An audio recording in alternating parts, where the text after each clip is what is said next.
such a pleasure to have you here with us, really. Thank you, Allison. It's great to be here, too. What a beautiful, beautiful room. Yeah, great stage for a beautiful woman. Thank you. Likewise. One of the pleasures of both memoirs are fantastic, very pleasurable to read.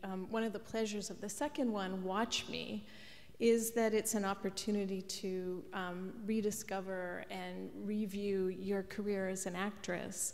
And so, I could spend hours talking with you just about your various roles, but I wanted to take you back because you've said that you wanted to be an actress from an early age, when you were growing up in Galway, Ireland. And I wonder what it was that obviously you're the daughter of a famous director. It might not be surprising that that was your choice, but it was a big struggle for you. So what sparked the initial bug? I think it was my best friend, Joan Buck, who came to visit me at St. Clarence when I was about 9 years old. And she was 3 years older and put together a performance from the Scottish play with another little girl. And Joan had sort of very elaborate ideas about how we should dress for the parts of the three witches and so forth. Peter O'Toole was staying at the house at the time, and because Joan's father was Peter O'Toole's manager and agent, and halfway during the performance, I think I came to the line, "Toad that under cold stone," and my eye caught Peter O'Toole's blue eyes, and I completely fell apart and fled from the scene. But it was my first real experience with the stage and the power of the stage. And I'd wanted to be an actress before this, but then after that, I really started to, assess the situation. And I'd go to my father's sets, and I'd see these beautiful creatures like Susan Kohner in Freud, when he was making Freud in Vienna. And I remember her very clearly in a sort of leopard skin coat and a leopard skin pillbox hat, and thinking, she was a queen. So I think it was partially that, those various influences that sort of brought me to desire to be an actress. You remind me, right, the Scottish play, that was really your first terrible start, because, another famous start for you was when you starred in the film with your father, A Walk with Love and Death, in 1969. And that was a horrible experience. It was a horrible disaster. I was 15. Of course, I badgered him. I wanted to be an actress, and at one point, my brother and I were almost candidates to play the Innocents in Jack Clayton's film, The Innocents, but Mom and Dad didn't think it was really appropriate. However, he decided that he was going to give me a film. And so at the age of 16, actually I was 15 when he conceived this idea, it was a movie and a 3-picture deal that he had at Fox called A Walk with Love and Death. Mm-hmm. Meanwhile, I was going to school in London, and there was a school search out for Juliet, for Romeo and Juliet, with Franco Zeffirelli directing. So I knew what I wanted to do. I wanted to be Juliet. You'd already established that connection yes. with Shakespeare. And especially when I was called back to meet Franco Zeffirelli a second time. But then Dad, who had this plan in store for me, wrote a letter to Franco Zeffirelli telling him that I wasn't going to be Juliet. I was going to be working with him. I was so disappointed. And it wasn't just because I was rebellious and 16 and working with my father. It was also because I've always had a real feeling about what I was right for. And I knew I wasn't right for that part. I was always rebellious in some way, and this part seemed to me very passive and plain, and I couldn't wear all the makeup that I liked to wear at the time. And it was being controlled by him. So it was a bad situation. You actually went on David Frost and apologized for how bad you were in that film. I know. Well, my then boyfriend, who was very controlling, actually told me to do that.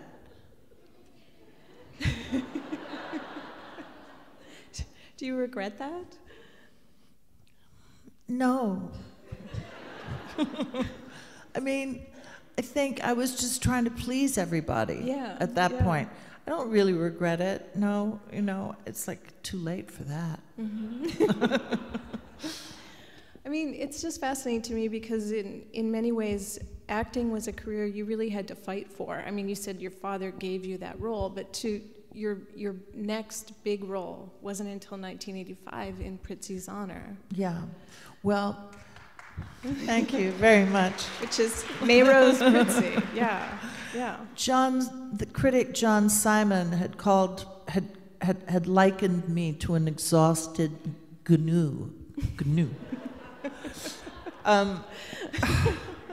So I wasn't exactly filled with courage, and ambition after that review. I more wanted to hide, and modeling provided a very good respite because actually it was a very good training ground. I learned about lighting, I learned about moving, I learned a lot. You love modeling. I mean, I loved modeling. Yeah. And I loved, at the time it was not really done yet, but I was one of the first photographic girls who did runway. And I worked for Halston and Giorgio San Angelo and Sandra Rhodes and wonderful Japanese designers, and then I worked for Giorgio Armani, and I had a great time. We traveled. The girls all got along. We all knew each other. It was a fun time, great time. Yeah, I mean, you talk about in order to become an actress, you kind of had to find the courage to declare yourself, to be who you were, that, which is maybe in part that rebellious spirit you had. Did modeling have that in it? Was it something? Well, certainly it did for me after I got over a few humps. And the initial hump was going in to see Eileen Ford and her looking me up and down and saying, legs are good, how about a nose job? And I knew my dad would kill me if I had a nose job, so that wasn't to be. However, I went to Europe shortly after that and worked for a couple of years in Europe. And I became very popular in Europe, in Italy especially, and in Paris and London. And I did a lot of photographs with David Bailey, and I worked with Helmut Newton and Guy Bourdin in Paris. So I worked with the best.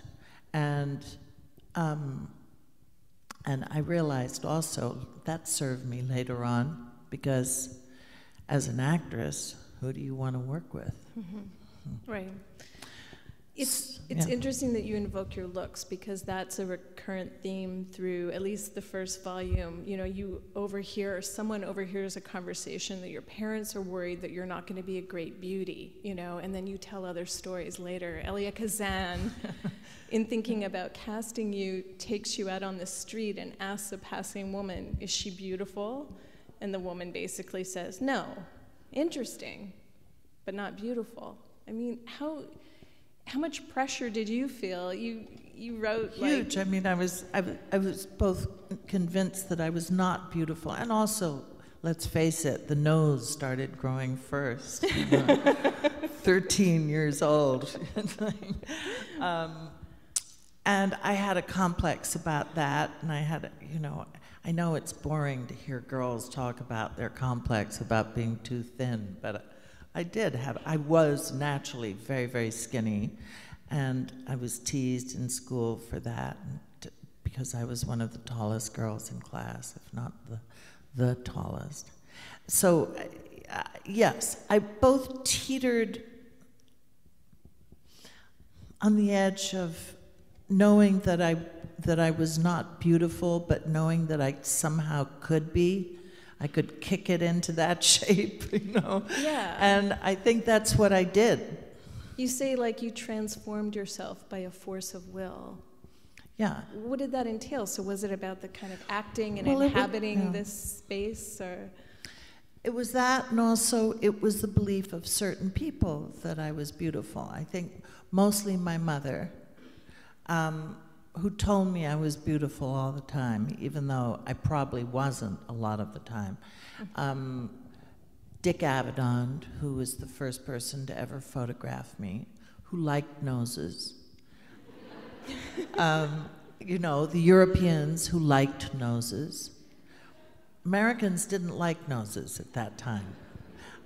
They've gotten more popular over the last 20 years. It's true. Maybe you had something to do with that. I know. You talked about Bob Richardson, who was your boyfriend when you were a model, famous fashion photographer, someone you worked with, and it's one of the first, most complicated relationships you have. He was someone who you talk about as having a huge influence on you, someone who allowed you, he was part of your coming of age, but he was violent and brutal and unstable. Yeah, I met Bob when I first came to New York, and I came right after my mother's death in a car crash in 1969. I was understudying Marianne Faithfull at the Roundhouse in London. She was playing Ophelia in Tony Richardson's production. And she didn't come to America. Francesca Annis took over the part. But I didn't want to stay in London anymore. It was too sad for me. And my father, I thought my father would put me in a nunnery around that time. We weren't getting along very well. So the idea of coming to America was foremost in my mind. And when I arrived in New York, Harper's Bazaar, well, first I worked with Dick Avedon, and then Harper's Bazaar asked if I would be photographed for their magazine, and I agreed. And they sent the photographer to the theater to pick me up, the Lunt Fontaine Theater. And this extremely tall, rather haunted-looking man, he was 42 at the time. I was 17, 18 maybe, showed up in this tiny little red Fiat with an enormous kind of blonde poodle in the back. He was wearing a black hat. He was very interesting looking. We went out to Jones Beach, and he took my photograph for the magazine, and I really liked working for him. It was immediately a very, very strong encounter. And after that, we became lovers and moved in together, and I was with him for 4 years. I didn't know he was schizophrenic. And it's not just bipolar, but I didn't know that he was really mad, you know? Yeah. It's interesting because you encountered him through trying to escape your father, but it was your father that in a way then offered you the escape hatch from Bob, right? Yeah, I had a few,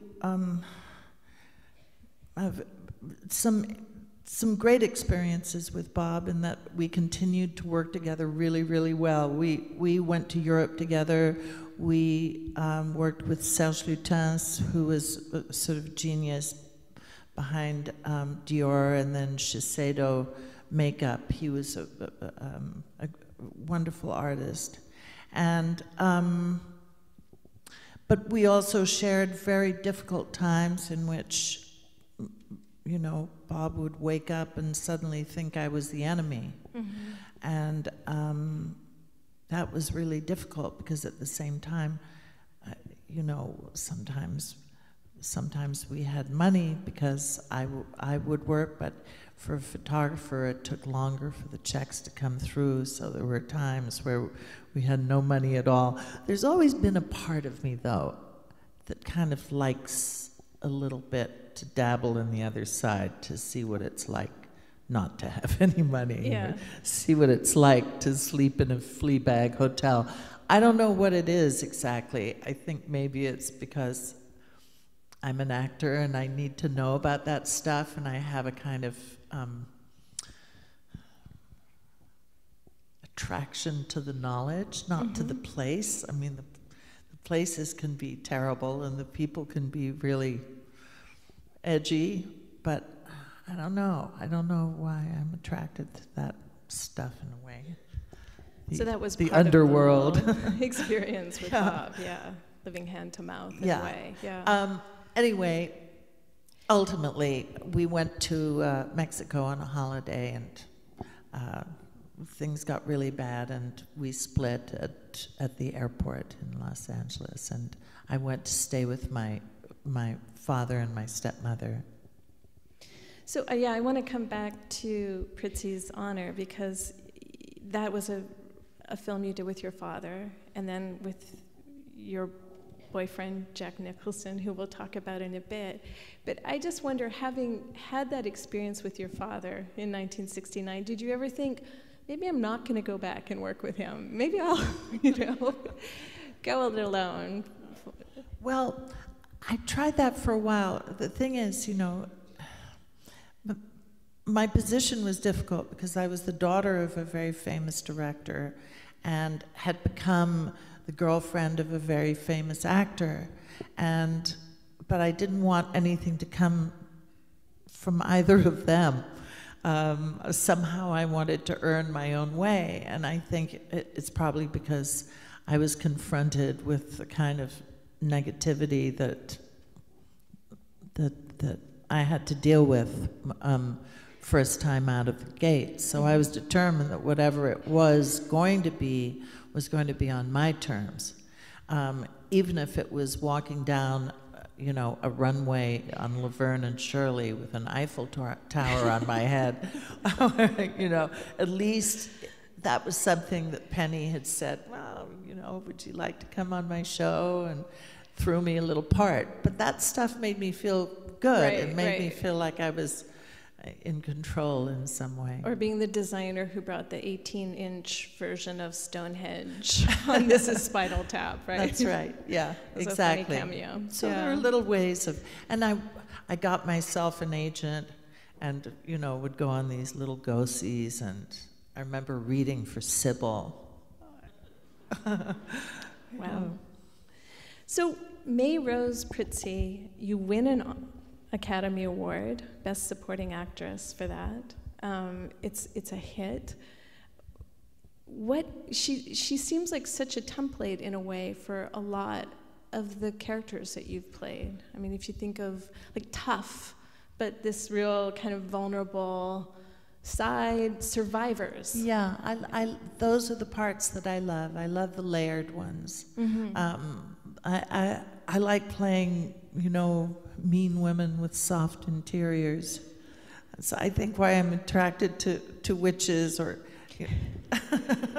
Well, I was going to say, even the Great Witch and the witches. I like playing witches because witches are in hell. That's why they're witches. Their feet hurt, they have a headache, they have a backache, they have arthritis. There are reasons why a witch is a witch. She's furious. So, the interesting thing is to find the sympathy for the witch, not just the fact that the witch is scary, but poor witch, you know. You look like you were having a lot of fun, though, with that being scary. So much fun. Pushing children down. I know, so much fun. Hills. Turning them into mice. I know, and the perfect compatriot for that is Nick Rogue, you know, because I'd have an idea and go to Nick, and he'd be like, Yeah, he was such a great friend on that movie. So the guy you're trying to seduce in Prizzi's honor is Jack Nicholson, and you had already seduced one another in real life. You met when you moved to LA in 1973, and this book has gotten a lot of attention, this volume, because of your relationship. Here it is, Jack Nicholson. But it's fascinating because the thing that's grabbing the headlines is the fact that you're the woman who beat the stuffing out of Jack Nicholson. Well, he sort of deserved it at the time. The thing about Jack that's sort of strange, I mean, not that Jack isn't just popular with women, is that men feel so passionately about Jack. I was doing a Windy City interview earlier today, and I could tell the interviewer, it was just, that was all he was interested in immediately out of the gate, Jack. And you know, it's fine, I understand it, but I have to remark on men's obsession with Jack. It almost, you know, goes further than women's, I would say, probably. And I answered the guy today and said, I think it's because Jack symbolizes what men would like to be if they were free. Mm-hmm. If they were unencumbered by women and, you know, fidelity and all that stuff. They could just be Jack, and everything would be great. Don't you think that's sort of how men think about Jack? Do you all think about Jack that way? I'm just sort of caught up and impressed by the fact that you beat him up. I mean, you could really go to town. I mean, this guy that, yeah, he represents the tough guy. I mean, well, you took him down. I had to, you know. He'd just gone too far. And you know, and I was very angry. And we should, I mean, so you met and fell in love and embarked on a 17-year-long relationship. Yeah, but it was, you know, a relationship that was certainly marked by several infidelities and that kind of thing. Although, you know, I do say in the book that for someone who's supposed to have been as infidel as he was, that you know, it wasn't, I never caught him with anyone. There was never anything that was really humiliating. But if I snooped, I'd generally find what I was looking for. So you stop snooping, mm-hmm. but you also kind of lose faith. So that had started to happen. And then Jack got another girl pregnant, you know, and that kind of was the straw that broke the camel's back. I mean, you two, I think the fascination with Jack and with Jack and you is that, you know, we talk about Brangelina or Kimye now, but you were like this iconic couple of the new Hollywood, right? And these ideas of kind of liberation and creativity and coming into this somewhat staid, fascinating industry and really breaking it apart. I mean, what was it like to live with him in that time, to be at the center of that? God, we didn't think about it, you know? I remember going to a movie with Jack, and there was it was a Woody Allen movie, and there was a line in the movie from Paul Simon about let's go over to Jack and Anjelica's, and you know. You were name dropped in a movie, yeah. Yeah. So you think, but I don't think either of us were really aware that we were walking around being an iconic couple. It didn't really occur to us. You know, we were more about, what are we going to have for lunch?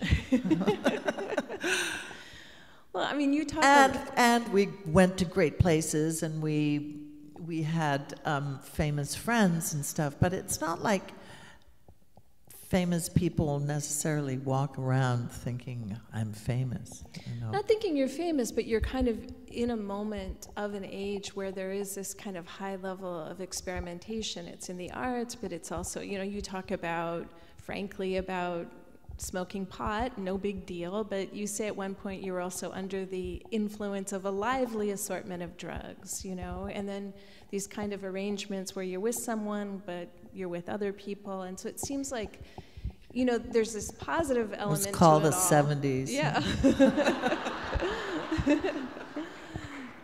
Yeah. So is it just about that age, or was it something, you know, or about your age, or was it something all about of the that, connection? you know, the combination, the combinations, particularly Aspen at that time, which is where we spent a lot of time, was a very heady place to be, because there were healthy doses of hedonism on one side and health on the other.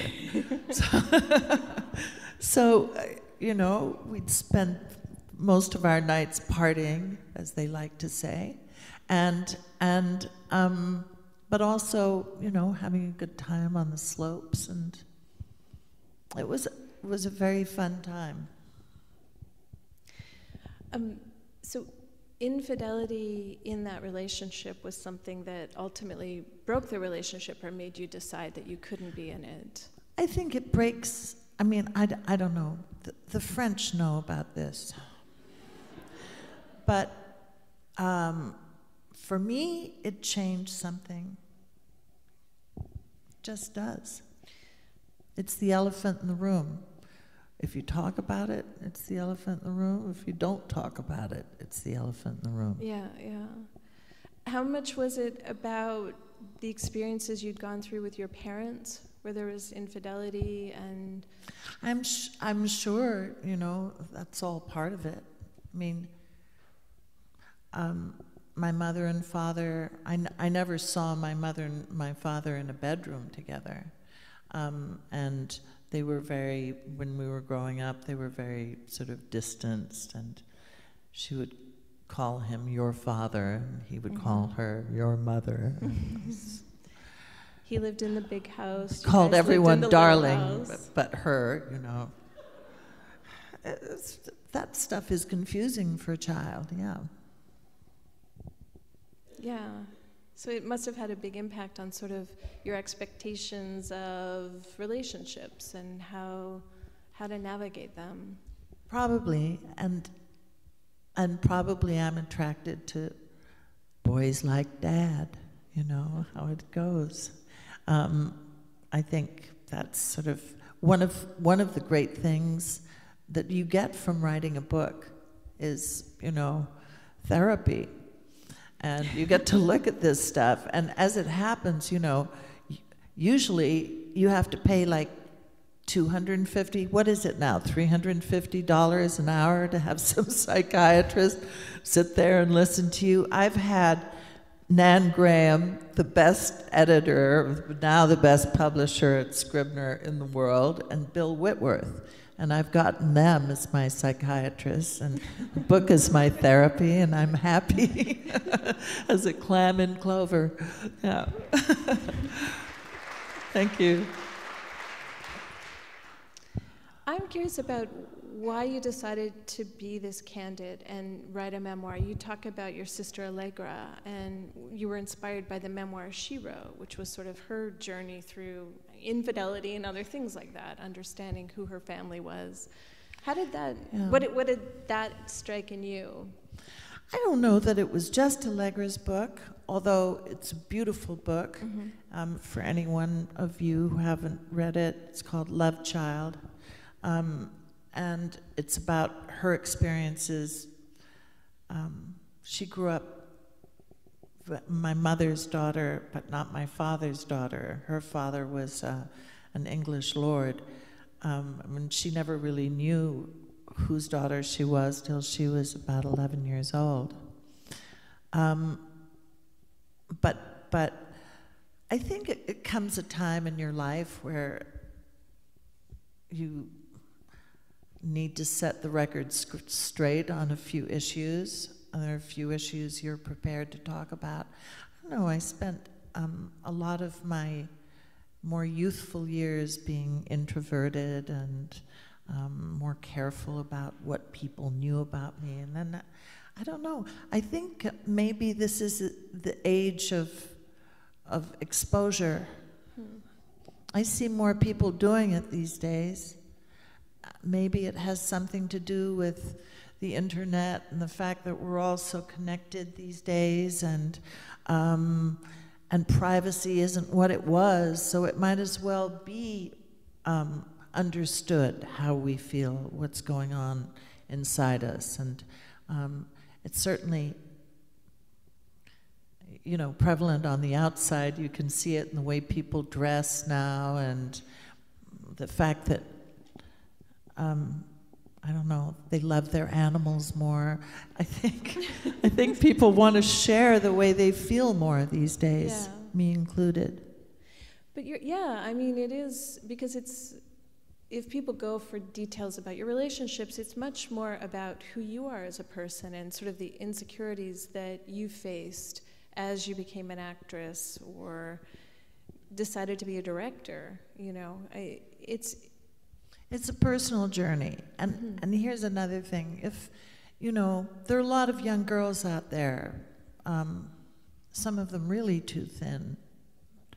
And I think who do entertain a bit of self-loathing and insecurities about who they are and how they look and all of that. And I'd like to help them along too. Help them feel like just because they're a bit different or because, you know, they don't feel beautiful or up to par, that, you know, that's something that they're creating. It's not necessarily so. You also talk about your struggles to have a child. Something that you were trying to do at various points in your life, or came up as a conversation right up into your relationship with your late husband, Robert Graham. I wondered why you wanted to be so frank about that, and how that shaped you in terms of, I mean, sort of, well, maternal again, feelings. there are things that you try, that you succeed at. People are often under the impression that because, you know, you're an actor, you're in the public eye, that you live an exalted life and nothing goes wrong. I think that's another sort of big shock about living at this time. There was a time when women wouldn't talk about having breast cancer, would hide what was going on. Mm-hmm. It was almost shameful. And I think it's important to connect over these things. I want to talk a little bit about the first film that you directed, Bastard Out of Carolina, which is, you know, a beloved book, Dorothy Allison. It was a project that you'd put it out there that you wanted to direct, but it kind of fell into your lap because they needed someone. What drew you to the story? What made you decide, this is it, this is what I'm going to do? Because it's like a wrenching tale of sexual abuse, of a child abused by her father, the person that, you know, you're supposed to be able to trust. Well, I was very moved by the book, obviously. Beautiful book by Dorothy Allison. And I think it was the plight of the child. Mm-hmm. The fact that all of this man's sickness is visited on this innocent. And to the point of where even her mother abandons her. Her mother lets this happen. It was, I thought, a really important and really shocking and really incredibly courageous story for Dorothy to have told. It's very autobiographical, even though it's a novel. Mm-hmm. And yeah, I was very inspired to do it from the moment I first read it. And I read it, I had to give them an answer over a weekend, actually. They sent it to me on Friday. On Monday, I said, I'm in. It's a great film. I mean, it screened in Cannes, and well, yeah, it had a bit of history because I made it for Ted Turner's company, and we were in North Carolina, and I was sending dailies back every day. I found this fantastic child called Jenna Malone, who's in the Hunger Games. I'm very proud of her. Anyway,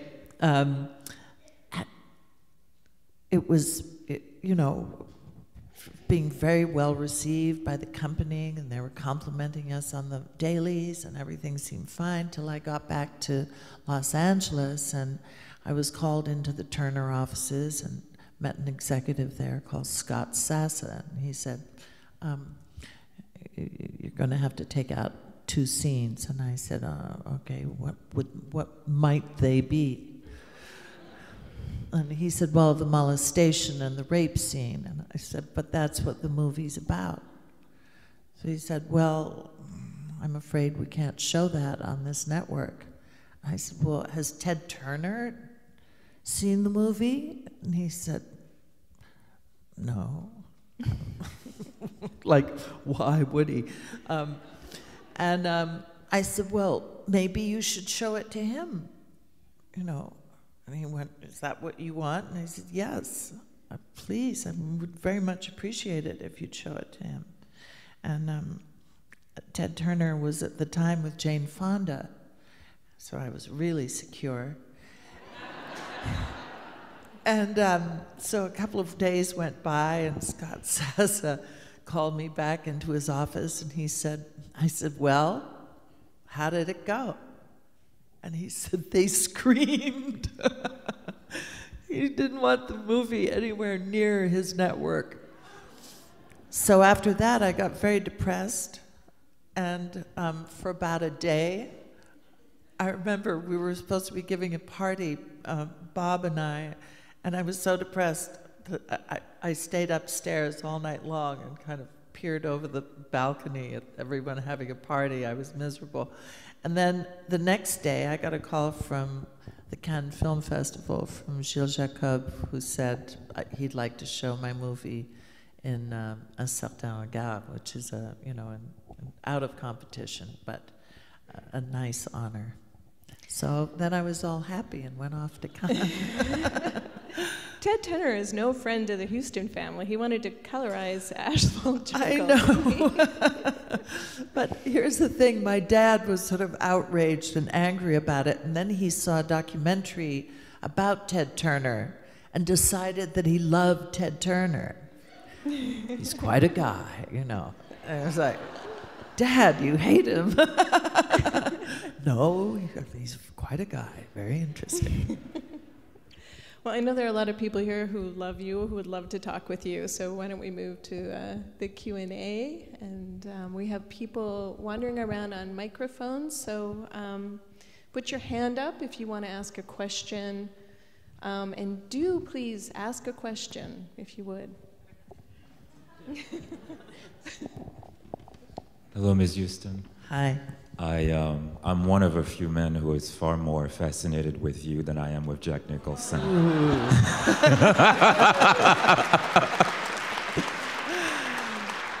And the reason is, when I was 14 years old, my father took me to see The Grifters, and I have loved this film ever since. And Stephen Frears is also one of my favorite directors. So I wanted to ask you what it was like to work with him and how you feel about the movie now, please. Thank you, and thank you. I loved making The Grifters. From the moment I walked into our first reading, and I'd never met John Cusack, and I'd heard about Annette Bening because she'd been in Liaison Dangereuse. I was blown away by both of them. I thought, oh my God. And I was going through all this stuff with Jack at the time, so I was distracted. And that reading focused me like I've never been focused. I thought, ooh, I'm going to have to catch up with these two. They were on fire. And the reason was because this script was so great. It was dark and tortured and so well written. Donald Westlake did a really fantastic adaptation. Frears is just a wonderful director. He cuts in the camera so that, you know, you're not always bound to do these kind of conventional takes where he does a master and then he goes in for close-up and then he goes back there for close-up. Stephen cuts the way he wants to see the film. And I think it's because he had that training at the BBC that he's just so fluid. He's also kind of subversive, so he's, you know, he has a great eye for certain things, you know. Like, just to give you an example, there's a scene in the movie where my son's supposed to be coming to see me. I'm in a motel, I'm on the run. And so just in case something goes wrong, I put a gun together, put a silencer on a gun, and then I wait for him to come. And he said, how would you like your bedroom to look? And I said, I hadn't really thought of that, but he said, it should look like, you know, a date that you've been dressing for a date. So all these clothes that she'd been trying on, you know, are all kind of discarded on the floor. He gives a great background to the visual. And he's really fun to work with. I like him a lot. He's still a very close friend of mine. Good evening, Ms. Huston. I think you're great. Thank you. I think the finest film adaptation of a literary work that I have ever seen is The Dead. Would you talk a little bit about that? Sure. Again, thank you. The Dead came about for me when my dad was at the Julestein Eye Clinic having a cataract operation and couldn't see. And I went up to his room and there was a script on the bedside table. And he said, do you see that script on the table, honey? And I said, yes, Dad. And he said, would you read it to me? And the first page read screenplay by Tony Huston, my brother. So I was intrigued because I didn't know Tony had written a script for Dad. And I read through the script to him, and it was beautiful. And he said, what about it, honey? Shall we do it? And I said, yes, of course. And then I went off and made a couple of movies and came back to Los Angeles, and he was already casting for The Dead, and he wasn't well enough to travel, so his producer, who is a German producer called Wieland Schulz-Keil, independent, had recorded all of these actors from the Abbey Theater, put them on tape so Dad could see them. And among them was Donald McCann and also Kate O'Toole, Peter's daughter. But eventually, we had Donald come over, and he and I did a screen test together, and then the rest of the cast assembled in a warehouse, actually, in Valencia, which is the home of Magic Mountain in Los Angeles, and was then just this kind of wasteland of warehouses. I think they make some TV there now, but in the day it was just sort of odd and derelict. And Dad assembled his crew, which consisted of Dorothy Jenkins, who'd done, you know, costumes for the Misfits many, many years before. She'd actually worked for Cecil B. DeMille. Stephen Grimes, his set designer, Tommy Shaw, his first AD, his old, trusted, tried and true crew. So Tony and I felt like, you know, we were so happy to be in there. And we rehearsed and shot in continuity for the whole film. So it was kind of nerve-wracking for me because I knew this big scene was coming up at the end. And for those of you who don't know the story, it's an epiphany set on the date of the Epiphany in Dublin, Ireland, at the home of the Morkan sisters, the two women who are very active in the Dublin musical world. And they have guests who come, and this is a sort of Christmas feast that they have. And they talk, the people who come are singers and artists, and they recite poetry, and they interact, and they dance. And at the end of the evening, Gabriel, who is Donald McCann's part, sees his wife in a kind of rapture as she listens to an Irish tenor. And they get back to their hotel room in the Gresham Hotel in Dublin, and he questions her, and he finds out something about her that he's never known, that completely changes his world and the way they understand each other. So it's a very deep, it sort of goes from nothing to everything, you know?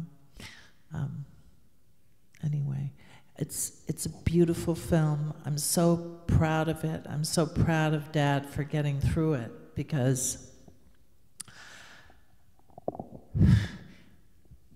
he was in a wheelchair on an oxygen tank when he was shooting it. And it was really hard, but dear, oh dear, I'm falling apart. But it was an amazing experience. And as you said, sort of recreating this world that you'd grown up in with him on this set. It's just a beautiful experience. We have another question right here.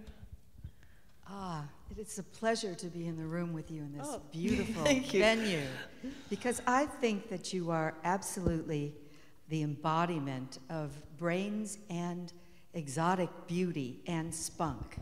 And I think that through all, so, you know, it's a delight. And I was a huge fan of Smash, and I couldn't understand that the American public didn't just want years of it. And I'd love to hear you talk about that, but my real question is about the journey that you took doing the memoir. I've read the first one. I can't wait to read the second one. And I write memoir myself. And I understand it does have to do with these layers of vision and back in your life. So I'd love to hear you talk about that process. For you. Well, that's a lot of questions, but thank you. Smash, Smash, I think actually the American public was not the problem with Smash. I think, I don't know, I think it was a difficult thing happened after the first year, in that they let Teresa Rebeck, who was our writer and showrunner, go. And I don't think they were ever able to replace her or her original vision, which was very a pity. And I think maybe, I don't know what the intention of the network was. Maybe it was to lock in a younger demographic, but and also it seemed to me that the timing was difficult, because I don't know, I know how I am. 10 o'clock at night is late for me to watch a TV show. I'm starting to get tired. I've had my dinner, you know, hopefully. I would have thought that 9 o'clock was probably a better time for it, but I'm not an expert on that at all. I just think they didn't want it to continue as much as you know, as good as it was. And then memoirs. I think it's really lovely to have this to occupy me. It's been really good, particularly when I was making Smash, because it took maybe 4 years for me to write both of these books. And originally, it was Smash that sort of allowed me to keep a good schedule, because I'd work 3 days, 4 days very intensively on the show, and I was able to have the book also to continue to work on intensively while I was doing it. Otherwise, I would have been, I think, quite unbalanced by the experience of working on a series for television. It's very intense and very kind of, there's no end in sight when you're working on a series. Ms. Huston, what a privilege to be in your presence. Thank you. After decades of making up who you were on film, I got to read your first book and discover the graciousness that you are and the resiliency, and then to hear you talk about your dad. If you could just address, where do you source that gracious resilience and the perseverance to carry through? Well, that's lovely of you to say.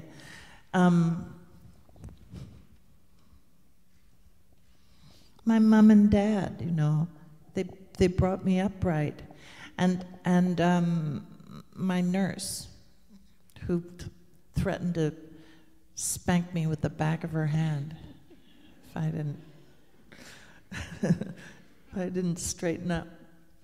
But I think yes, them certainly, and also growing up in Ireland, growing up in, you know, with the privilege of the country and with country values,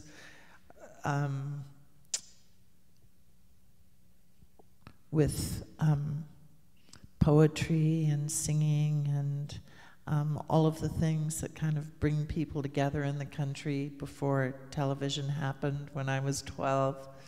I think those are the things that you really hold with you, those early experiences. And I'm very grateful to my parents for exposing me to the arts. My mother, even more than my father. I mean, I got to go on my father's sets and all of that, but my mother took me to plays, she took me to the ballet, she took me to, I saw Nureyev and Margot Fontaine, I saw Maria Callas, I saw Mabel Mercer, I saw Marlene Dietrich, I saw Ike and Tina Turner.